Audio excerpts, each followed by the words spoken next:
look at it. There's no babies here. See, I need to teach these people, like, this is how you do.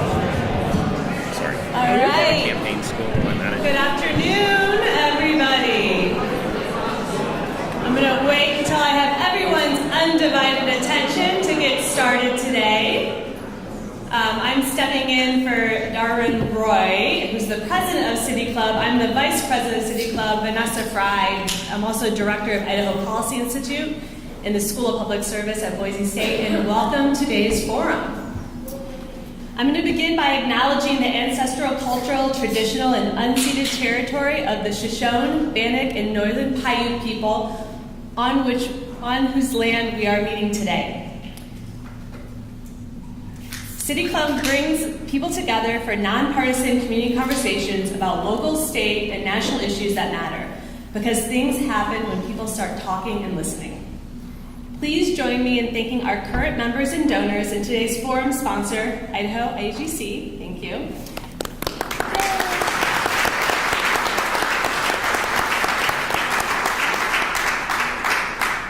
Thank you to our annual sponsors, University of Idaho, City of Boise, and Boise State University School of Public Service.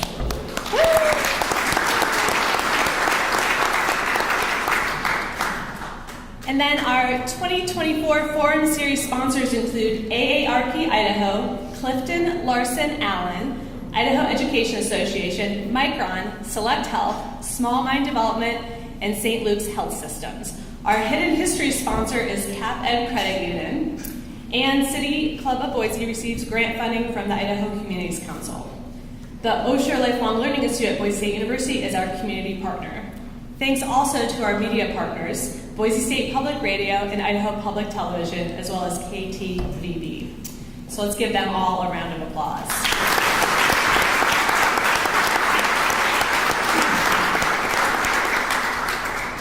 So before I introduce my colleague and today's moderator, I would like to do a call of action for those of you who would be willing and able to help City Club. We are a membership organization, and we're supported by our members, donors, and sponsors. If you're a member, like I am, thank you so much for your continued support of City Club. And if you're not, you'll find a handy QR code on your table, or you can talk to me, and I'll help you become a member. You can also go to our website to donate. So, now to today's forum. I'm so happy that I get to introduce my friend and colleague, Jacqueline Kettler, who will help us have a conversation with Secretary Phil McGrane.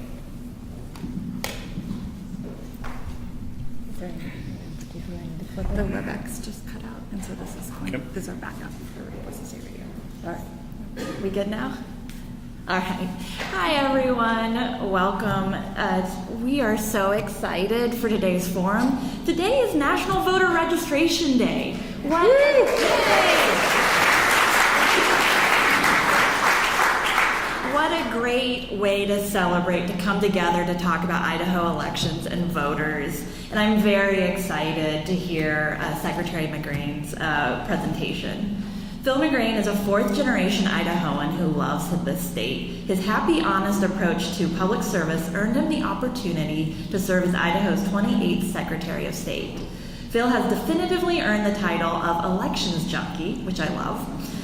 Phil's various efforts in public service have been recognized and celebrated by Time, Best Places to Work in Idaho, TEDx Boise, Fast Company, and even Food and Wine magazine for his food truck voting. And I want to know, as someone training people that want to work in public service, it's always wonderful to have role models like Secretary McGrane to illustrate, what it means to work and care about serving the public. For today's forum, Secretary McGrane is going to discuss the tools and resources the Secretary of State's office has developed recently. After his presentation, I'll moderate questions from you all. So you may see cards on your table. You can write your questions on those, and we'll have people come around and pick those up. And then after Phil finishes, I'll moderate and find some key themes in those questions for our discussion. I'd like to remind our radio listeners that you're listening to the City Club of Boise Forum, Idaho Votes, preparing for elections in 2024, featuring Secretary of State Phil McGrane. And without further ado, I'm going to turn it over to you, Phil.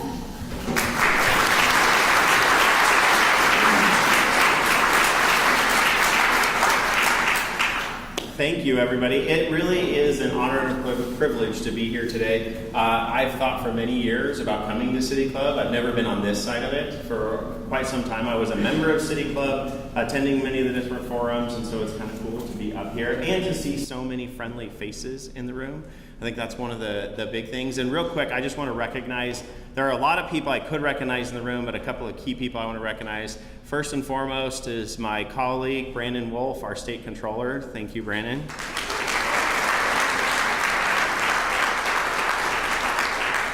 I also just want to introduce and recognize a couple of members of my team. Nicole Fitzgerald. Nicole is my chief deputy. She's my right hand.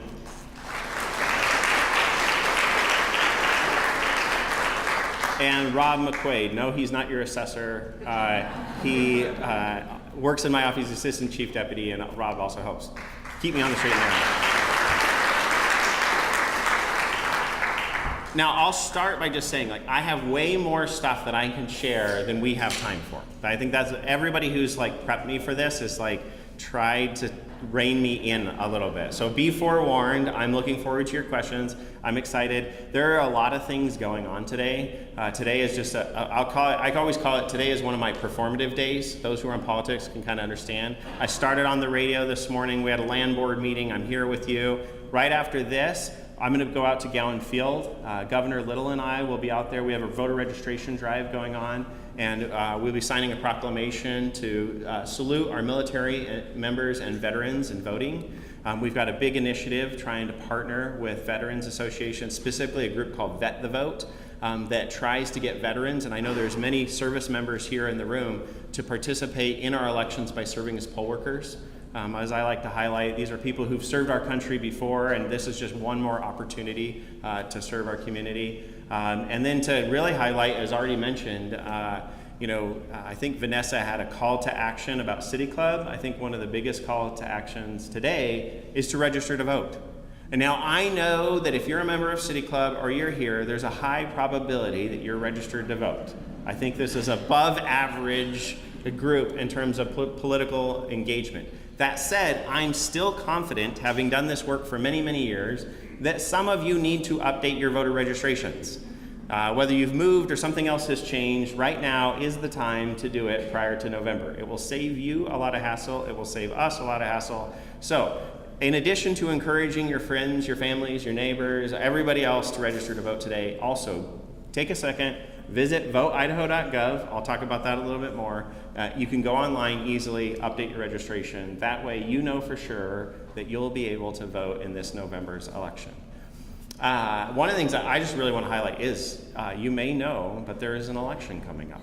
I don't know if the word's out. I think we've got 49 days, but who's counting? Our office is right now in the thick of it in terms of the preparation. That's part of why we're doing what we're doing.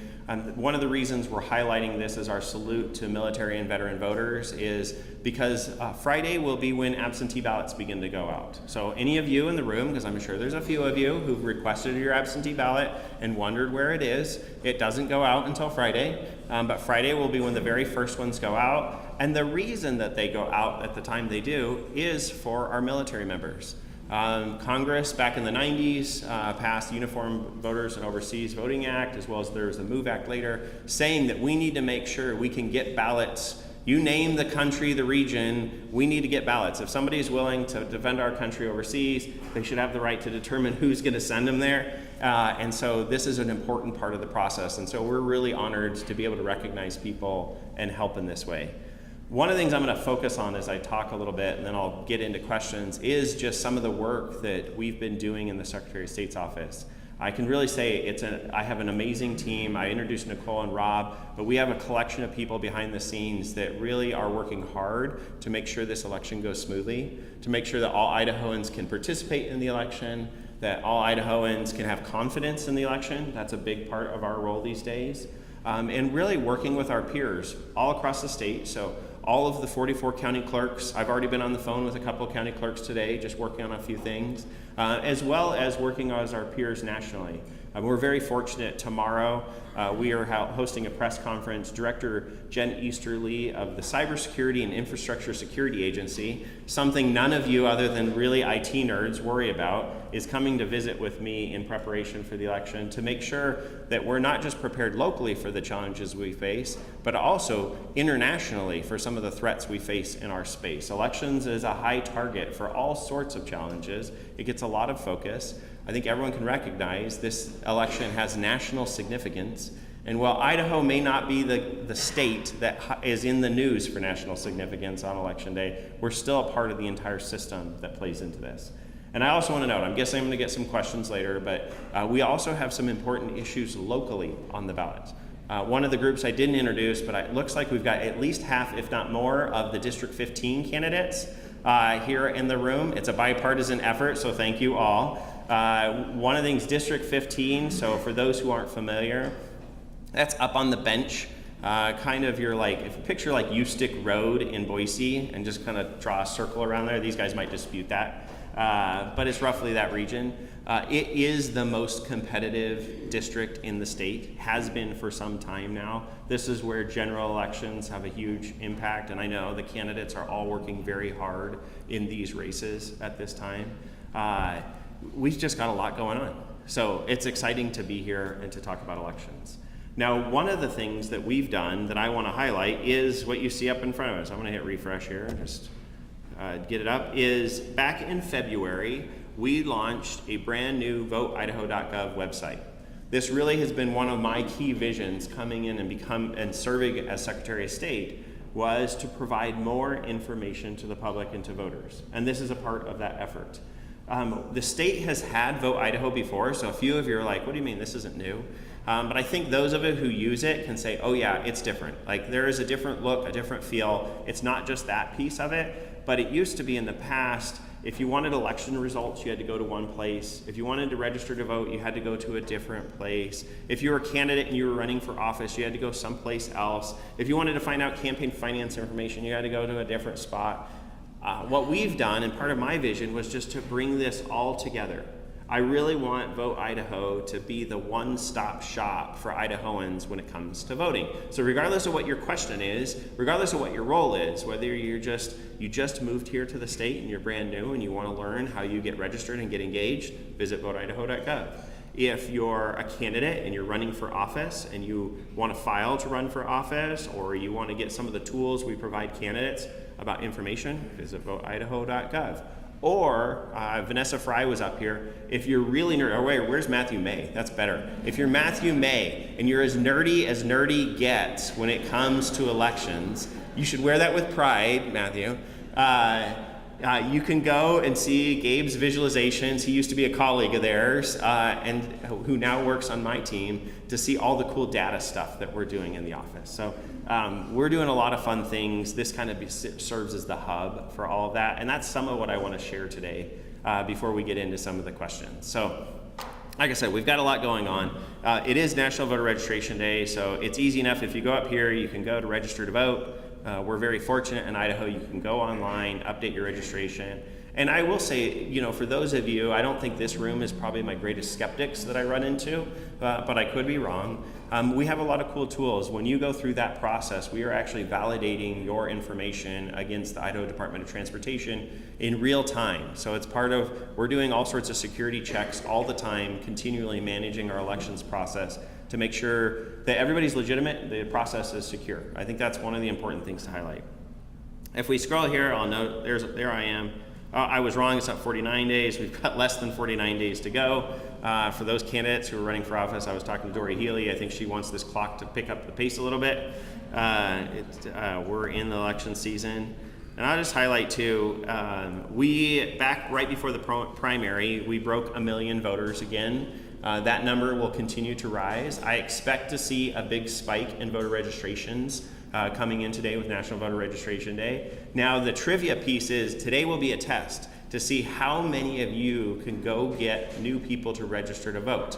Now we actually have a benchmark for this that is just, fun trivia, is after Taylor Swift's text the other day, we actually saw, I think it was like 38,000 registrations come into Idaho just based on her tweet. Like, so the question is, can Idaho on National Voter Registration Day beat Taylor Swift? That will be the test. That is a very high bar, I know that. My daughters would be rolling their eyes right now at me. But that is the standard. You know, we have to have benchmarks. This is what we use in the Secretary of State's office. One of the cool things I want to highlight, though, so, I mean, you can see the tabs. There's a lot of voting information, a lot of key tools to assist somebody in the process.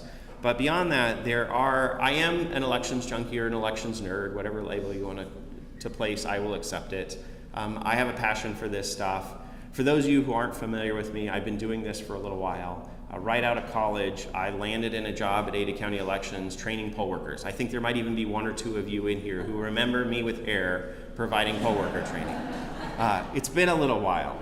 But I've had the opportunity. I was on Kevin Miller's show this morning, and I'm kind of surprised we got down this rabbit hole, but he brought up, we ended up talking about the 2000 election, the hanging Chad in Florida, and I believe I'm actually one of the last few election officials in Idaho who actually ran punch card machines. I don't look that old, but somehow I've been doing it that long.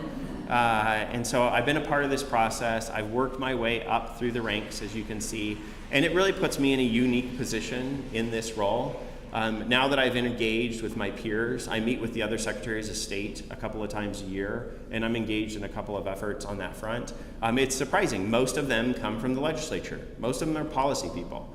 There's a few of us. I always like to highlight Maggie Toulouse-Oliver. She's the Secretary of State of New Mexico. Her and I's resumes look the same. I'm just a Republican, she's a Democrat, but we can connect because we are policy wonks in this turf. And it's important right now with so much scrutiny on our election system to have people who really know the guts of the system, who've been at the ground level. I can say I know, working with the county clerks around the state, even when we don't agree, they appreciate that I have some empathy and perspective on what it's like to deal with some of the challenges that come up, because the things we deal with aren't the things that you necessarily expect. I'll give you a really good example, because I just ran into at the land board meeting, we had some timber folks that dealing with fires. Brandon and I got a fire update this morning, and you're like, what does wildfire have to do with elections? That's a great question. And that Rob wondered the same question on his very first day, because about a year ago, it was the August election. We were touring some counties, and really the county clerks, so Trent Triple here in Ada County, they're the ones doing the work. They're the ones rolling up their sleeves, getting the ballots out, setting up the polling places, making it possible for you to vote. We're providing like high level support for all of that, the tools, the technology, and triaging issues. Well, interestingly enough, last August, we get a call from Clearwater County because there is a wildfire entering Orofino on election day. And the polling place is the evacuation site for the wildfire. And we need to relocate the polling place so that the evacuees from the city can take over the spot. And surprise, those are not in our regular basic training manuals. This is when you call the Secretary of State and say, Phil, what do we do? Right? And so Rob and I are triaging the election code, working through it, and these are the kind of interesting things that nerds like me get to engage in when it comes to our elections. Now, getting back on track, I want to highlight one of the cool things. So I mentioned that we've now put election results. Surprisingly, February was the first time that election results were ever featured on the Vote Idaho website. That seems like it should be obvious, but we're there now. We now have those tools, but we also have a bunch of data and dashboards. As a nerdy person, and Matthew can attest to this, we have a cool page. So under our election info and results, right here, all the information I'm sharing today is available right now. If you want to pull it up on your cell phone, I don't encourage that. I would encourage you to listen, but you can look at all of this. So for some of you, some of the information I share, our data and dashboards page, later this evening, you can stay up all night and geek out all you want into the wee hours, right? There is some really cool stuff. So Gabe Osterhout, he's our data visualization specialist. It's a new position in our office, really to be able to translate a lot of the work we do. As I put it, he works in spreadsheets, I work in pictures. There's a lot of harmony here because I can now translate some of the information that we have. And I want to touch on a couple of things. I'm mindful of time. One is just, I think this is important to highlight, is just what is happening in our state. What's the makeup of the state of Idaho? This isn't what I want. Like, I gotta pull the right, where's the voter explorer? There it is. Okay. One of the things I want to highlight is just what is the makeup of our state and what's happening here. I share this because not all of you, and there are some of you have heard me share some of this data before, so I apologize for that. But many of you, I think it's just eye-opening to see, because we all live in our own little bubbles. And we all talk to our friends and neighbors who generally agree with us. And part of the reason we talk to those people is because we like to be around people who agree with us and think like us. And that's happening more and more in our country. And it's happening here in the state of Idaho. And it's something worth noting. I always say when I share some of this, my favorite groups to speak to are what it's kind of proven out to be the ag community, I'll call it, is our farmers, our ranchers, or others. Back at the beginning of June, I shared this information with the Water Users Association. These are like your tried and true, deep down Idahoans. Like, no one has, I spoke to the potato growers a while back, and I asked for a show of hands, how many of you have moved to Idaho in the last 10 years? Not a single hand went up. No one has moved here to start a potato farm, right? Or to start a ranch, right? But what's interesting is they hear all sorts of narratives, whether it's in the news, whether it's through email blasts, social media, other things, and many of those narratives don't hold true. It's good to actually see what's happening because our state is going through a period of change, just in terms of the demographics of the state. And I think it's worth highlighting. So first of all, this map, this is not election results. This is the registered voters of Idaho. So all of the registered voters, just based, right now it's colored based on their party affiliation. Surprise, Idaho is a red state. Being here in downtown Boise, you might have questioned that, but I'm telling you, Idaho is a very red state. And surprisingly, it's continuing to get redder. And no matter, if you were at the Hyde Park Street Fair this weekend, you may have felt differently, but that's not the trend, as much as Courtney is trying. Along with others. To orient you, so we've got the state of map. For the radio viewers, this is hard, but if you go to the Data and Dashboards page on Vote Idaho, you can see this information on our Explorer.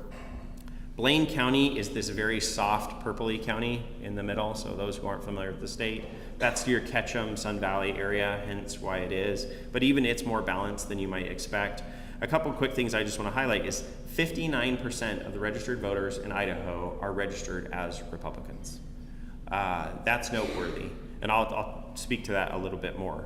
26% unaffiliated, 13% are Democrat. I will note, and I'm sure already in your heads, this is happening, of the unaffiliated voters, it's overwhelmingly Democratic leaning. There is a stronger incentive to become a registered Republican based on our primary rules than there is an incentive to become a Democrat. And especially in like an area like Ada County, that you see that lean even more that way. But you can kind of see the makeup of our population. Doesn't matter what gender, demographic. I'm going to highlight real quick. I should make sure I keep moving. One, I want to highlight for all the ladies in the room, women always outvote men, period. You should be proud. I always like to highlight one of the things we lost in 2020 was the celebration of the 19th Amendment. It's as though if you had to fight for it, you're more likely to exercise it. Here. And then this is kind of interesting just because we've got Boise State's in the room as well as University of Idaho. This is us coloring the map by demographic by age, right? So you can see for all of those 60 and above, I usually call you voters. For everybody else, here you can see highlighted on here where our universities are, right? That's where you start to see some of the youth pop in. Even Boise State is making a dent here locally. Now I want to go to the more interesting piece of this. So if you remember, 59%, that number is worth noting, are registered as Republicans right now. Now, this, some of you have seen, I can't help share it because it's just fascinating to see what happened. So first and foremost, many of you are looking at this map, and I know this room well enough to say some of you are looking at it with a sense of terror. No, this is not the results for the election coming up.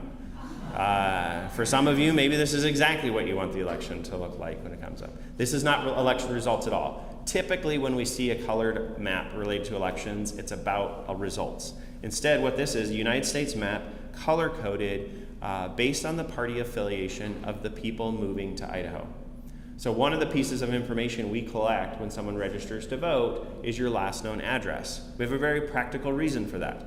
You move here from California, you register to vote here, you say you came from California, our office notifies the California Secretary of State's office that you registered to vote and moved. And so, like, hey, we're adding them to our rolls, please remove them from your rolls. And all the states share information in that way. Gabe saw that information, he's like, I wonder what cool stuff I can do with this. And here we are. And so of the roughly 1 million registered voters, 118,000 are represented on this map. Now, it's not surprising that we have Republicans moving to Idaho. What is surprising, though, is just to the scale.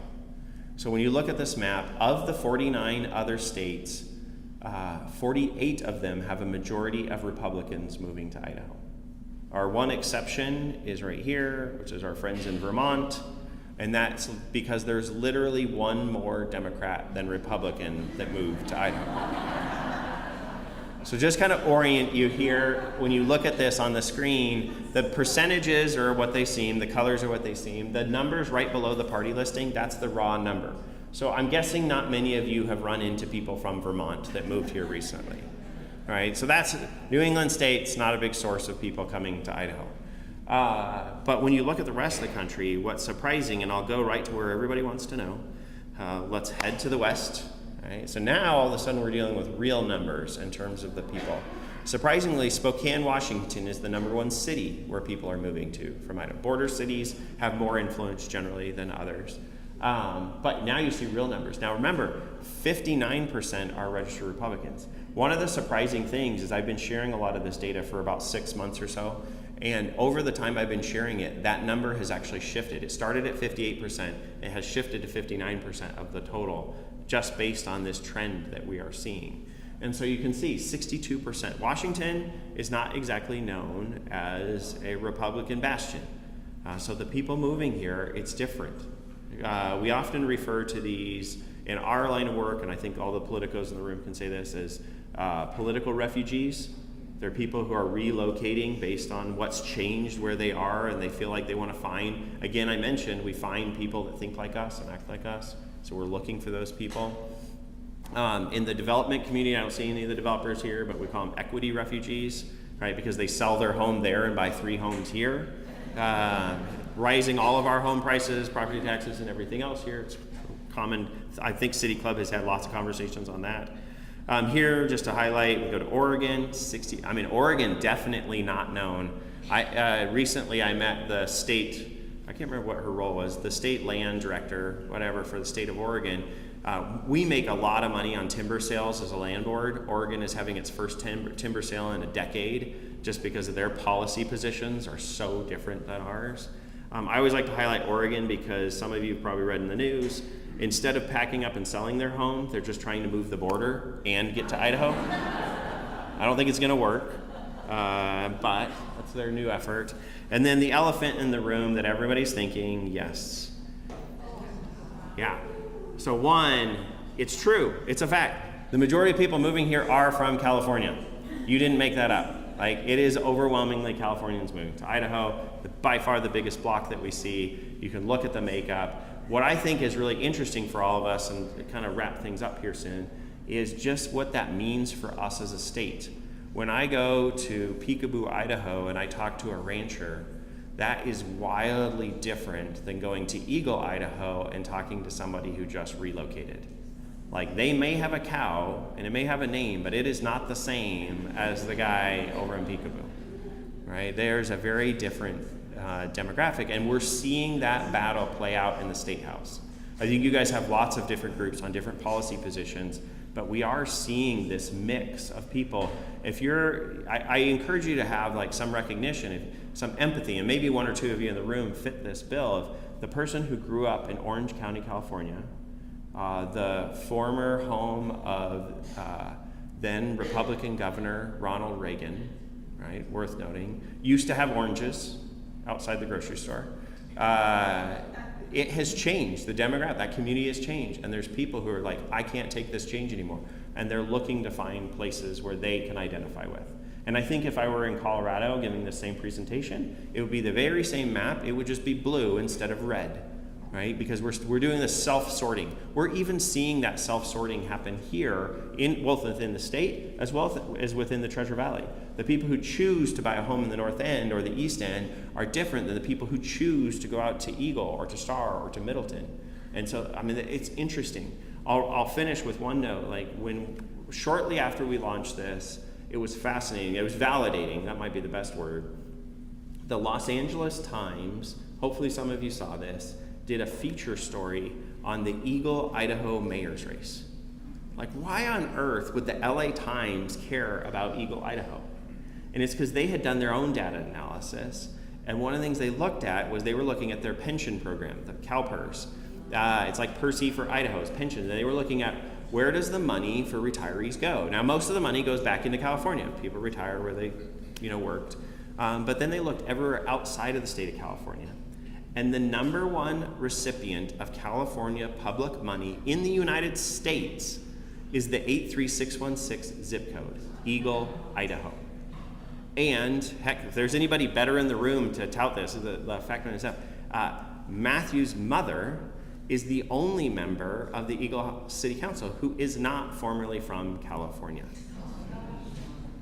Right? It's crazy. Right? And so in terms of policy things that are going on, there is a lot of change, a lot more people coming to our state. And so it's going to impact us. And we'll see that when we get to November and we get to the ballot box. Right? And we'll see how our communities are operating. There's a more urban sense if you go out to Eagle Road, regardless of whether it's Eagle, Meridian, whatever, than when you go to other parts of the state. And I get the good fortune to talk to all sorts of different groups all around the state. Now, that was a lot of stuff. I could keep talking about all sorts of cool things. I have a few other things to share, but I know that you have questions. So, Jacqueline, let's do this. Yeah, we have lots of fantastic questions. And again, I want to remind our radio listeners that you're listening to the City Club of Boise Forum Idaho Votes, preparing for elections in 2024, featuring Secretary of State Phil McGrane. Some feedback, it sounds like. All right, so I think we'll start with some questions about voter registration, since it's National Voter Registration Day. And this is one attendee is asking about if you've registered a long time ago and you're concerned your signature might have changed, or you don't remember if you included a middle initial, how would that affect, they're worried about mail-in ballots. So do voters need to periodically update their signatures? Good question. I would say generally no, you don't need to actually update your registration. If you want to, out of a sense of security, there's no harm or foul in doing so. One of the things is while your signature changes, it changes less than you think it does. And I should say for the group, one of the things just to highlight is we do use signature verification in the state. So any absentee ballot, 100% of absentee ballots that we receive, there's an affidavit the voter signs, and we compare the signature on that envelope to the signature either on your voter registration card, which is where I think this question comes from, or the signature on your driver's license. We have access to both. We also have access to anything you've ever submitted to us. So whether it's a previous absentee request, previous registration forms, and we can tell, our office provides training to all of the county clerks on signature review. We bring in law enforcement officials to go through that. And part of the training is you can see as people age, signatures change a little bit. It's what's funny too, though, I'll say, because the question we get often now is sometimes you're signing on a digital device, right? Whether it's at transportation or this, while some of you don't take all of try as hard on your signature in those instances, what's fascinating to see is that generally you still do the exact same thing. The movement you make at the grocery store is pretty consistent each time. And I will say we get to tease out, and we do have instances of voter fraud cases and others that we pursue based on whether signature matches or not. In an instance like the questions coming from, the county clerk's offices will always try to reach out to someone. Part of it is at first and foremost an effort to either correct it, so because we want the votes to count that are cast, but also it becomes one of our first steps in inquiring about it. If I call you and I say, hey, your signature didn't match, do you want to, and you're like, my signature didn't match, I didn't sign anything, what do you mean? That's an important first question for us to start looking into. Thank you so much. There's also some questions about the new law about student voter IDs, and a question on how that's affecting voter registrations Is there a lot of pending voter registrations now? Kind of what's the effect of that new part of the voter ID Yeah, law? so a couple of things. So Idaho has required voter ID to vote for over a decade. So when you go to the polls, they would ask you, I see your ID, you provide a driver's license. There's always been these specific requirements when voting. There's also the alternative, because I know there's some nerds in the room, of the affidavit too, in terms of voting. 2 sessions ago, we updated our voter registration requirements. So there's a difference. There's ID for voter registration and ID to vote. There's 2 phases that happen in the voting process. We had fairly loose and ambiguous rules related to voter registration, and we updated those to, one, more align and mirror what our voting requirements were, but also to be more specific, both for poll workers and voters. Part of that process was the removal of student ID as one of the acceptable forms of ID. Nationally, this has been a big conversation. All of the IDs that are now permissible are your driver's license, a state-issued ID, passport, military ID, concealed weapons permit, tribal ID. Not that I do this for a living. One of the things is just the security requirements in terms of how you obtain those is vastly different than the student IDs. If Benji and I talk about this, if anybody has their University of Idaho student ID, I can tell you right now, it says do not use as official identification, printed in bold letters on it from the university. That's a good example of this change. But also, I will say my perception on ID and voting just broadly has changed over time. And one of the best improvements we've made in our elections as a state, and I'm like the chief advocate for, is our electronic poll books. So most likely all of you, if you voted in person, have encountered an electronic poll book at this point in time, because we've had them in Ada County for a while, where it's a iPad type device that you check in. But one of the things, they'll ask you for your ID, and they'll just scan the barcode on the back of your ID and pull you up instantly. It makes the voting process faster. It finds your record. It makes sure that we don't confuse Rob with his dad, Bob. It does a lot of different things, but it also tracks all this information.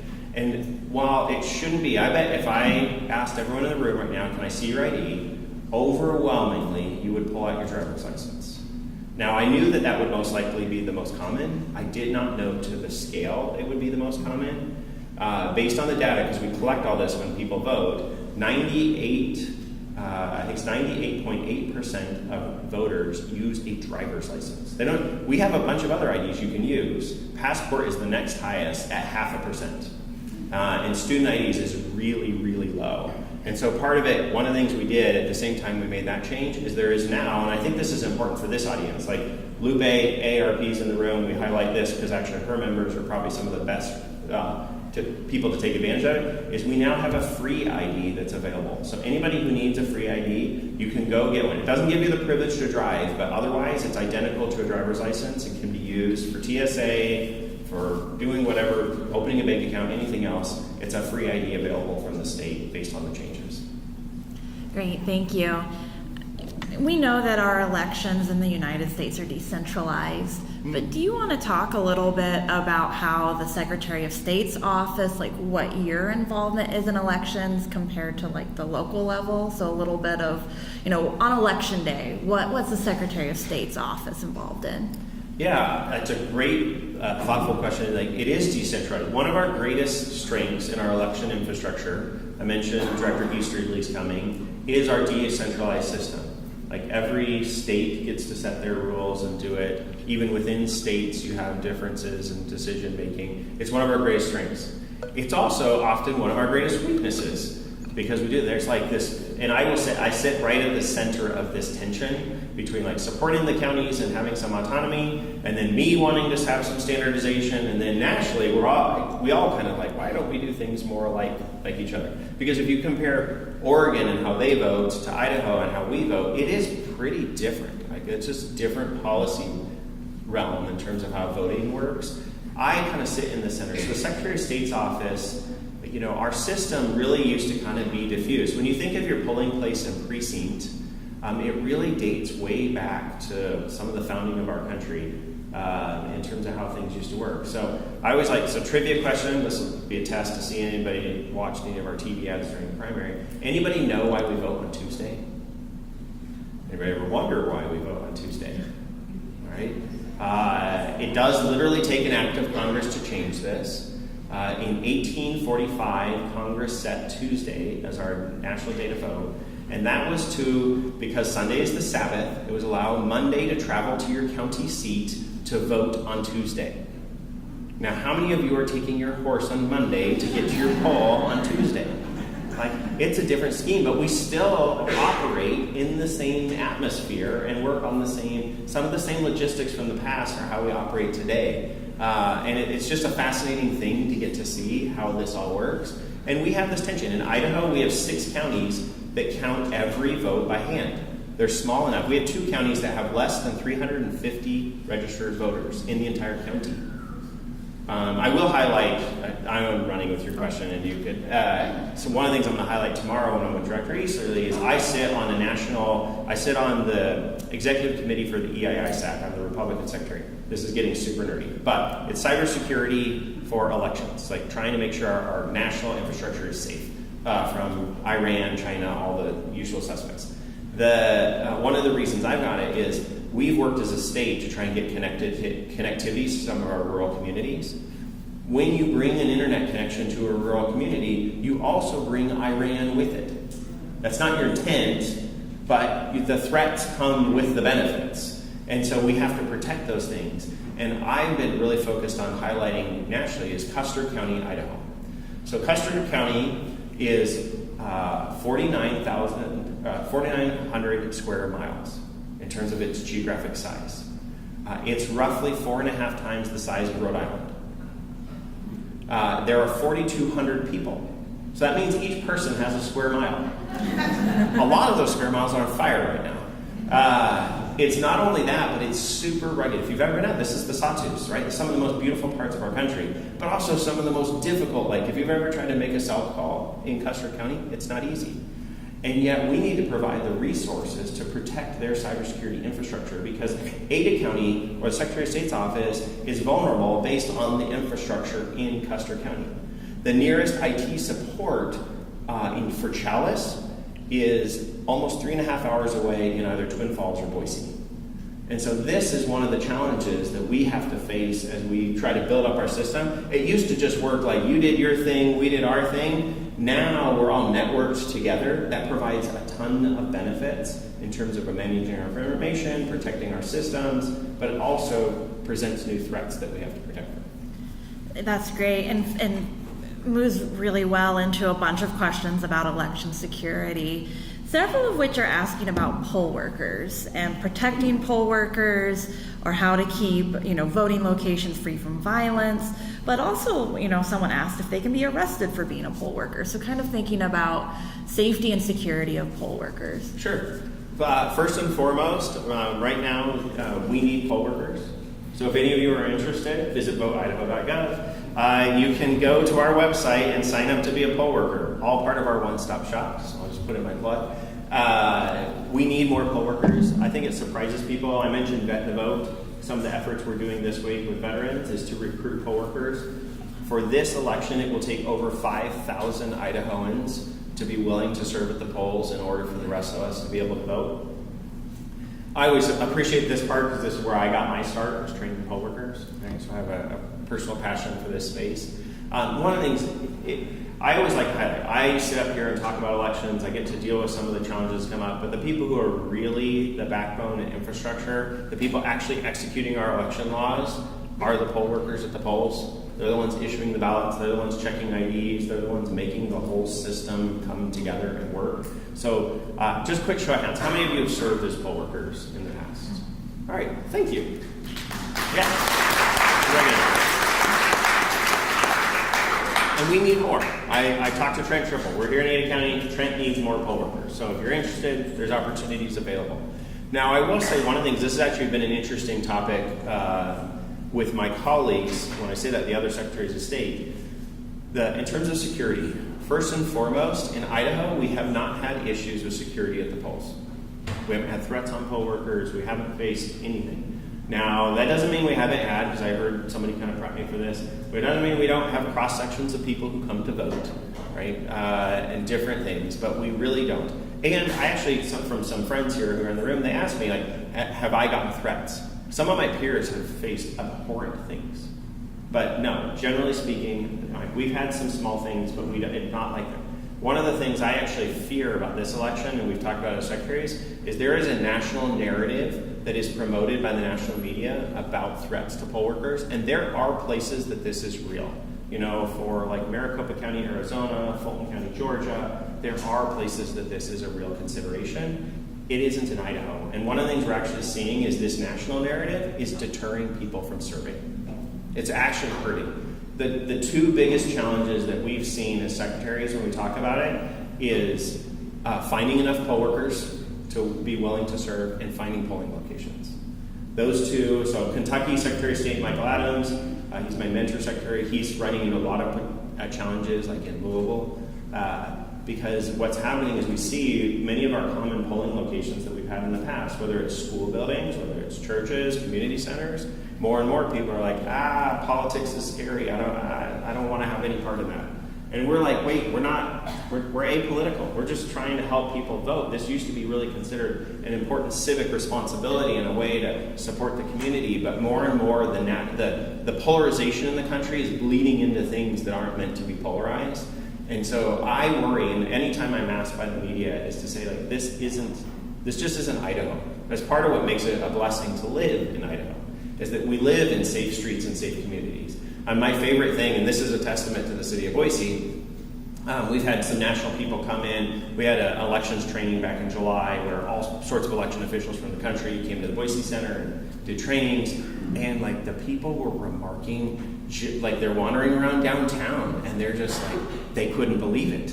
Not only was it safe and they just felt like it was amazing, but like there was a Live After 5 and there was all sorts of other cool things going on in our community. And I can tell you that's the same in other parts of the state as well. Like we're very fortunate to live in Idaho. And so hopefully those national stories don't deter those of you in the room from serving at the polls.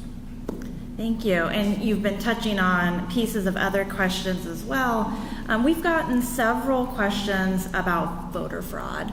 And if it's a big issue in Idaho, do we have evidence of non-citizens voting in Idaho, those types of things?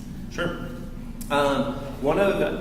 Somebody asked me this Monday, it was a reporter, but I'm on record, I'm going to continue to be on the record, to say one of the most challenging narratives in the election space is, number one, and I'm sure this is where many of you are thinking, that there's rampant voter fraud. There is not rampant voter fraud. I ran into a poll worker at church on Sunday, and she was saying how she had a debate because someone she ran into in her neighborhood was saying how all these dead people were going to vote. There are no dead people voting in Idaho. We are one of the many databases that we check against is Vital Statistics to remove dead people from the vote list.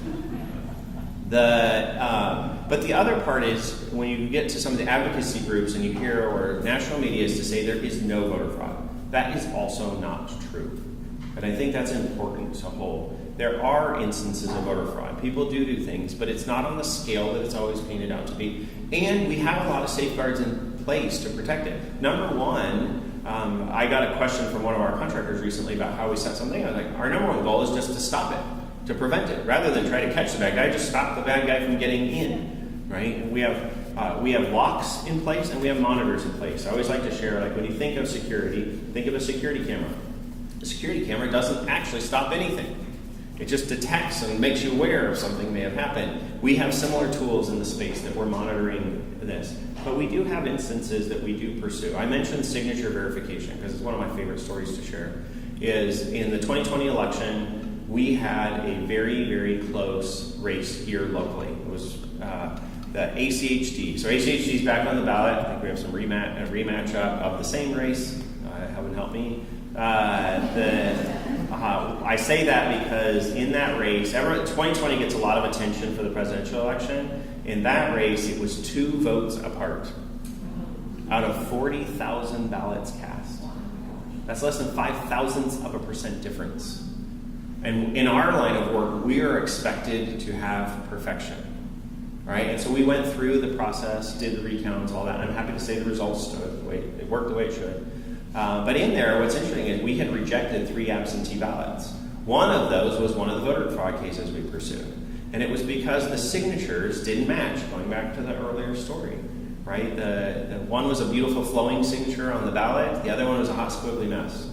The voter was an 18-year-old male. And sure enough, it didn't take us very long looking through records to determine that mom had voted her son's ballot. And it doesn't matter what your relationship is, you still only get one vote. We do have safeguards in place, and we do pursue these things. And our office provides support for the counties. We work with, whether it's Jan Bennett and local law enforcement on these things. But again, it's not at scale. And it's not at scale because we have the systems in place to protect the process. Great, thank you. We've gotten a lot of questions about ranked choice voting, and we had a forum. City Club had a forum a few weeks ago. So you've already got all the answers. Yeah, well, we'll see. There's a lot of questions on how difficult it would be to implement and run, and differences in cost estimates, and whether it's kind of the variety within Idaho or what the cost has been in other states. And so I didn't know if you want to speak a little bit about, I mean, I will this is speak kind of about hypothetically, it, but so I'll start with that part. There's probably more. I could probably do a forum on this myself, in addition to the one you had before. I think one of the things that many of you have probably read about, maybe not. I wrote a letter to the legislature talking about this. Most of the arguments, and you're going to see this coming up. Probably the issue that's going to get the most attention on the Idaho ballot coming up is Proposition 1. I think lots of you are either engaged in the process, having discussions, reading about it, lots of strong feelings. Many of them are going to be very solidly grounded in very philosophical views about what this means in terms of who can participate or the direction that this will take the state or other things all around. The nature of my letter to the legislature was to talk about just the practical implementation, like what does it mean to implement what is being proposed. It made this the Proposition 1 makes changes both to the primary election process as well as to the general election process. It changes the format of the primary to a combined, I think you can reasonably say, to an open primary. You'll hear advocates on that front in terms of the open primaries piece. All candidates, regardless of party affiliation, would appear on the same ballot together, and then you would pick your favorite. The top 4 candidates would then move on to the general election ballot. So I think for proponents, you're going to hear a lot about the primary. And then for opponents, you're going to hear a lot about the changes to the general election. That's the ranked choice voting piece. In the general election, you would have the opportunity to rank your candidates. So my first preferred, second preferred, fourth preferred. And I can get into that. The implications to doing that, it's actually pretty easy for us as a state to make the changes to the primary process. It's much more complicated for us to make the changes to the general election. It doesn't mean it can't be done. Part of my letter was to say, we can do it. Here's just the considerations that we have to take into place. I will note, my letter is 5 pages. About 2 lines have been read by most people related to cost. And not even all the lines related to cost. Only like 1 line related to cost, even though there's like a whole paragraph or more that discusses the implications of it. I think one of the big things is this is a relatively new, in terms of the contemporary version of this. What's interesting is Idaho actually in 1910 experimented with a system like this in our primary elections. There's some random trivia for you. Now you really know you've got an election nerd in the room. The modern version of it, it's been used in Maine and it's been used in Alaska. That's where the focus is. It's been used in municipalities elsewhere. So if you hear about, because I will say I take issue with, Utah often gets brought up. Utah only uses in the local elections. The Proposition 1 does not apply to local elections. It's not an apples to apples comparison. But Alaska is the most similar state to it. Going back to your earlier question about the diffuse nature, I was surprised to learn, and I genuinely was. We've talked to the elections director for the state of Alaska. We've worked through what they did and what we can glean from them. We've talked to vendors and others. Is number one, Alaska doesn't have county government. Period. It's a layer of government we have, they don't have. We run our elections at the county level. That is a difference. They already were running their elections at a statewide level. We don't do that. That is one thing that makes us a little bit different. Similarly, the biggest issue that I think is the tussle of point on cost is the voting equipment we use. All of you, when you've gone to vote, most likely you've stuck your ballot in a scanner. Those scanners cost a lot of money. The state has invested a lot in the infrastructure we have. I think that's one of the things when I've talked to some people. I don't think people realize the millions of dollars we've already spent on the tools we have. We have, it's probably $50 to $60 million investment in our infrastructure presently, if not more. Much of it would And part of it is, would that need to be changed? And that's the thing, is the systems we currently have, when we've spoken to the vendors that work in Idaho, cannot support doing the ranked choice voting ballot. They can't read the results. And that's where I think there's a tussle in terms of trying to figure out how does this work. For me, I want to make sure that everyone is informed. You know, one of my biggest things about Idaho and voter guide, everything else, is I want more information out there. And specifically, I think one of the things that you could get another presentation on is how does the legislature respond to whatever happens at the ballot voting booth in November? That's going to be a really big question in this narrative as well. Well, I think we could continue diving into all of these topics forever, and I thank you so much for your thoughtful answers. But I'm going to turn it over to you for a closing. Okay, cool. Sorry I didn't get to more of your questions. I'm happy to answer a few questions. We're going to run out to Gown Field. As I start to talk, Nicole's like, no, you cannot stay here. But it really is awesome to be able to join you. Now, one of the things I wanted to share, so today's our salute to military and veterans voters. Today's National Voter Registration Day, but today also happens to be Constitution Day. I get questions all the time about a lot of different things, and one of the things, people ask me what has surprised me or everything else. A couple of you in the room have heard me talk about this before. So, let's see. I've got pictures. I can do it the right way. This is one of my most prized possessions. Sorry, it had me. So there I am. Some of you may have been there. Capitol steps when I was sworn in out in front of everybody. Funny enough, you get sworn in multiple times, so I did this a variety of different ways in the process. That's me and my son, Andy. About 10 minutes before this moment, 15, so my dad ran into the office and he gave me this. And any good politician has their pocket copy of the Constitution of the United States. This is mine. Let's see if I can scroll properly here. Oh, yeah, that's what used to be beautiful Bible trolley. It's amazing that the National Guard caught this. And what makes mine unique and different is not just the cool leather binding, although that is true.